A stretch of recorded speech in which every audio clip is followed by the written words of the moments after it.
پر پاکستان د طالبانو لخوا د وسلو پلورلو اوازي او تبلیغات.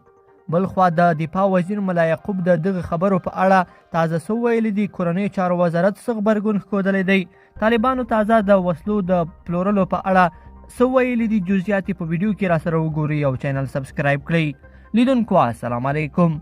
د حقانی شبکې له لوري په پاکستان د افغان پوځ ټانګونه او وسلې پلورلو په وړاندې د افغانستان د دفاع وزیر ملا یعقوب توند غبرګون وښوده. نوموړي ویلي که اړتیا شوه نو د سر په بدل کې به د دې کار مخنیوی وکړي. بلخوا د طالبانو د کورنۍ چارو وزارت ویان هم پر خپله ټویټر پاڼه لیکلي دي چې د پاکستان د ډان ورځپاڼې هغه ادعا ردوي چې ګواکې پاکستان له افغانستان څخه وسلې اخلي او د یې پروپاګند بللی دی. ښاغلي قاري سعید خوستي زیاته کړې ده چې د کورنۍ چارو وزارت د هیواد د پولو د ساتنې مسؤلیت لري او هیڅ چاته اجازه نه ورکوي چې یوه میل وسله هم قاچاق کړي او ویې پلوري. هغه همدارس ټینګار وکړ چې طالبان یو نوی پوځ جوړوي او نورو وسلو ته هم اړتیا لري. بلخوا د بهرنیو چارو سرپرست وزیر امیر خان متقي بیا په یو بیان کې ویلي دي چې افغانستان ستر پوځ یا لوی پوځ ته اړتیا نه لري.